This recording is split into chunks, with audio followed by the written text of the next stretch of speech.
Hello guys and good day sa inyo mga ka-fur lovers. Ikaw ba ay isang pet owners na may balak mag-breed or mag-produce ng baby sa inyong mga alagang fur? Or plan nyo kaya sa inyong futures na magkaroon ng sa inyong sariling kennel business? So panoorin nyo to para malaman nyo mga basic na ginagawa ng isang dog breeding o pag-breed ng ating mga alaga. So please watch this.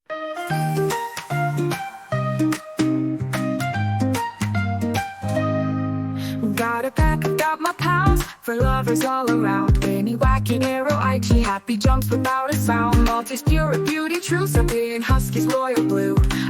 Kung bago ka lang po sa channel na to, don't forget to like and subscribe para lagi po kayong updated sa mga bagong videong ipapalabas natin with regards sa pag-aalaga ng ating mga alagang aso. So yan, breeding 101 tayo sa ating pag-aalaga with regards sa pag-breed. So first time na dapat mong malaman sa pag-aalaga ng ating mga alagang fur babies or mga dogs. Basically, dapat malaman nyo muna ito. Kasi marami nagtatanong sa atin sa ating page, lalo na sa Maltese Puppy Manila, which is nasa 5K tayo, LX na. So, may mga question tayo na nagtatanong. Siyempre, pinapaunlakan po natin ng ating ideas para sa pagpaplano at pagkakaroon ng puppies ng ating mga alagang aso. So yan, kaya naisipan natin gumawa ng video nito para sa inyong mga nag-uumpisa pa lang or sa mga may plano na mag-breed ng inyong mga alagang aso. Na dapat nyo malaman sa ating mga alaga sa pag-breed ng inyong mga dog. Dapat basic, alam nyo yung basic ruling o dapat na gawin.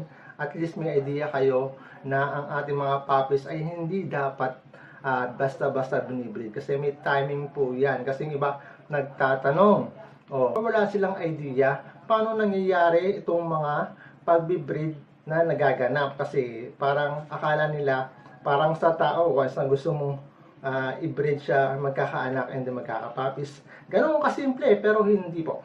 Hindi ganun kasimple ang pag-breed ng ating mga alagang aso. So yan, ang ating female dogs, tandaan nyo po, nag-hit lang sila, may hit cycle sila na 4 to 6 months ang duration.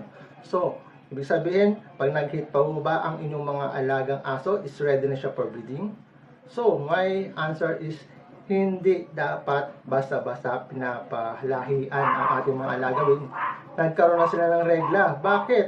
Karamihan, ito po yung isang tanong ng mga nag-inquire po sa atin. Kasi, ang ating mga dogs, puppy, pwede silang mag-hit or magkaroon ng menstruation as early as 6 months. So, biro yung 6 months nag-hit na sila. Minsan, 6, 7, 8, kadalasan 8 months po yan. Mostly 8 months nagkakaroon sila ng mens.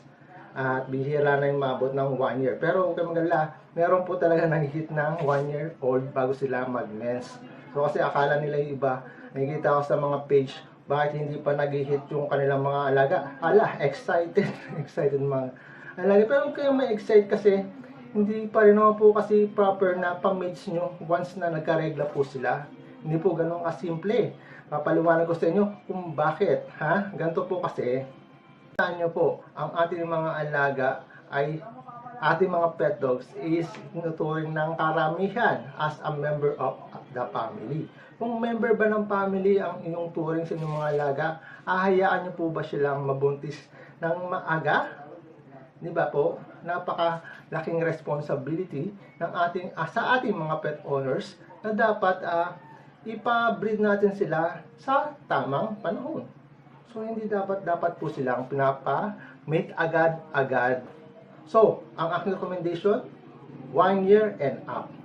So, yan. So, bakit po ba? Bakit nga po ba hindi dapat ipa-breed or ipa-mate agad ang ating mga alaga na hindi pa po nakaka-reach ng 1 year old? So, napaka-simple lang po ang aking sagot dyan. Ikaw po ba, kung tinuturing nyo pong pamilya ang inyong mga fur babies, ang anak mo ba, gusto mo ba ipaasawa agad ng 13 years old pa lang, kung baga sa tao? Yes, kasi compare nyo po ang edad ng ating mga fur babies sa tao, ang kanilang edad as age of 8 months is nasa 13 to 14 years old lang po yan. So what I mean is, hindi dapat natin sila basta-basta pinapamit sa ganong edad kasi napakabata pa po nila. At the same time, hindi pa po ready yung kanilang sinapupunan na mag-take ng ganong kaagang mga puppies. Napaka-take responsible for parents naman po para sa ating mga alaga para na rin po sa kanilang kaligtasan ng mga puppies at sa kanila sa own mothers mismo.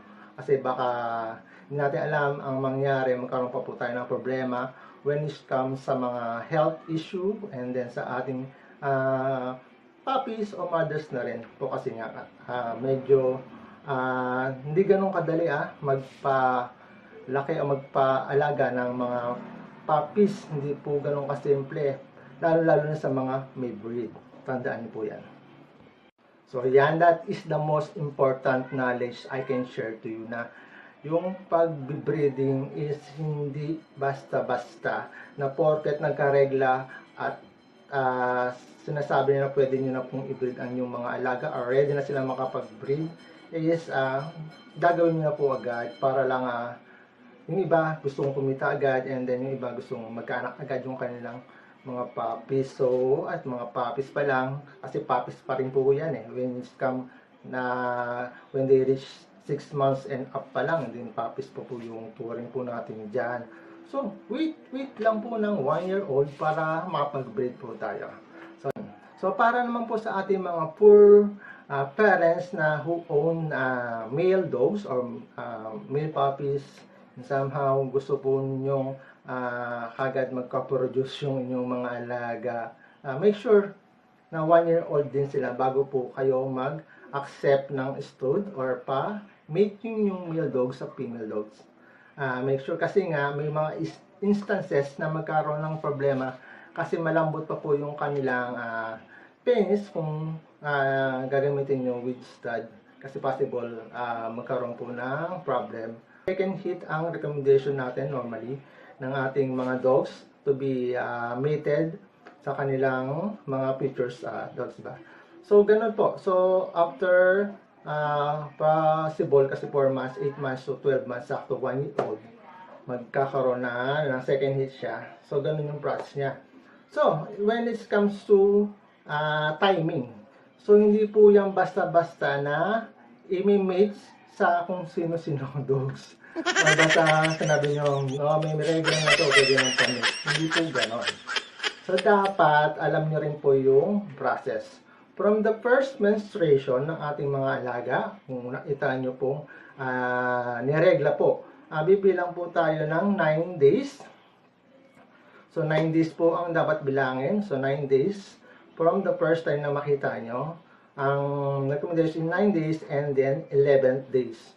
So ang menstruation normally takes 2 times mating, which dapat may shooter po tayo na skilled shooter para mag-alalay sa kanilang pag-mate. Kasi pag hindi sila na-alalayan, possible din magkaroon ng problema or hindi sila mag-dictate or mag-mate ng sa inaasahan natin, lalo-lalo na yung mga breed.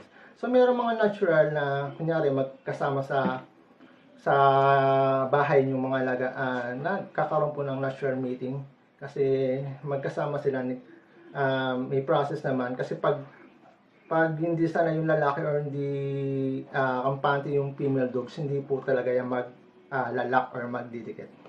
So yan, so ganun pong normally 9 days from the first menstruation and to 9 days. And then if ever naman po hindi nyo na monitor or hindi kayo sigurado sa first menstruation ng inyong mga alaga, I recommended smear test. So, smear test nyo lang po ang inyong mga alaga sa inyong mga veterinary. So, halos lahat ng veterinary nag-smear test po yan. Okay, mag-alala. Is around siguro 250 to 400 pesos. So, depende kasi sa vet ko is 300 ang smear test So, yun ang process nun. Kuha na lang cotton buds yung ari ng inyong mga alaga. Tapos, sisilipin po nila sa microscope So, mababasa nila kung kailan yung ready ayun yung mga alaga or yung counts ng similya. So, binibilang nila yung kung 99 to 100% na ando dun yung active cell that day. Ma-count nila yan kasi pinag-aralan po nila na maniwala ka sa bet. Mas ganon, mas accurate po kung papa-smear test nyo po yan kaysa sa magbilang kayo. So, ayan.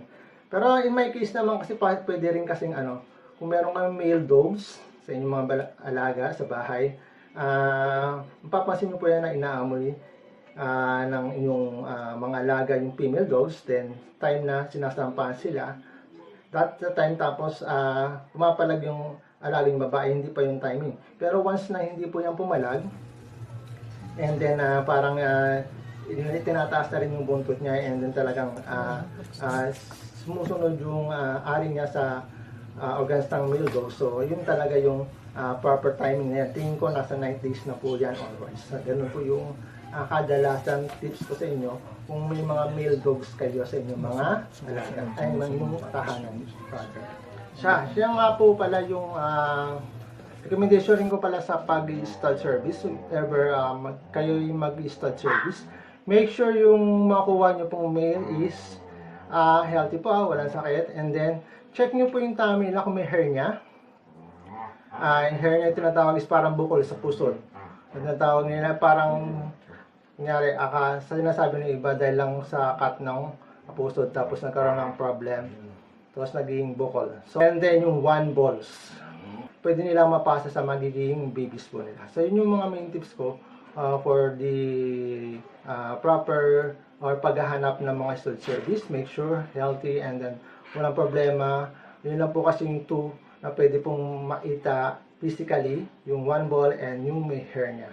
So, ayan, yun po yung check nyo po sa inyong mga alaga. And then, make sure pala yung mga alaga is as recommended, dapat naka-deworm po siya bago siya i-stud. So, ayan.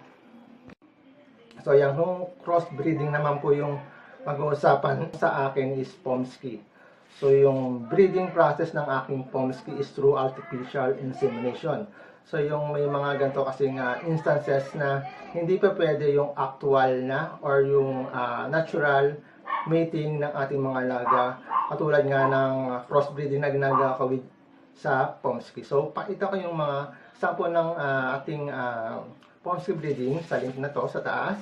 And then, kung bakit po siya ganun. Kasi nga, may mga iniiwasan tayong possible mangyari. Kasi nga, kung maliit yung lalaki, possible nga magpilayan siya or may mangyari sa kanyang mga private parts nila. So, we do artificial insemination to lessen the possible na magkaroon ng problema. So, yung mga ganon, dapat alam nyo yung ganon na mga instances or mga choices, which is pwede rin po yun sa mga normal na dogs. For example, yung female dogs nyo is aggressive or ayaw magpamate. May mga ganon po kasi. Kasi mostly yung ibang female dogs is ayaw nilang hinawakan sila or sinasampahan sila. So, para maiwasan yung pag-struggle or magkaroon ng pilay or something happen sa inyong mga alaga, ginagamit na po natin sila ng artificial insemination. So, yun lang po yung mga first thing na dapat yung malaman sa pag-breed. So, yung mga basic na dapat yung malaman. So, yun lang po, napakasimple na. Pero, tandaan nyo po, hindi porket nag-mate na sila or whether it's artificial insemination or traditional mating, hindi po yan guaranteed na once nag-mate sila, mabubuo na agad. So, for my own experience, siguro ang aking rating for puppies or pregnancy success is around siguro 70 to 80% lang. So, ganun talaga. Meron talagang time na hindi talaga siya lang mag-take effects or mabubuo. So, sana po, huwag niyo pong sisihin yung mga stud owner or kung sino ba man na hindi nabuo or something na nangyayari. May mga instances talaga na sometimes meron pong hindi talaga nagkitik. So, for example, sa aking mga alaga, meron akong Maltese na hindi agad tinitake. Siguro nanganak siya is twice lang. And then yung ibang hindi na po talaga siya nag-contest. Mga ganun experience.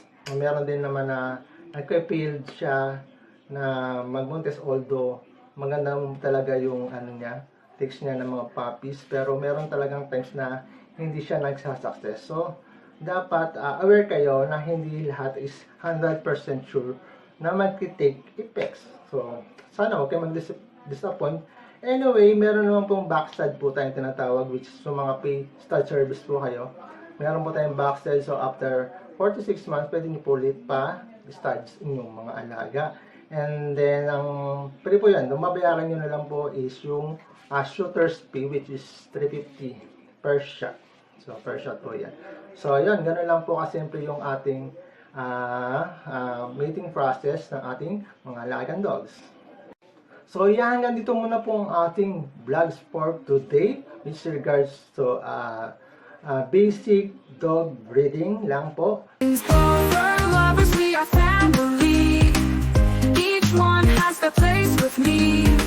Now I want Boomski full of cheer. Make Mo, she always near. For lovers shining bright and free, together we're the perfect team.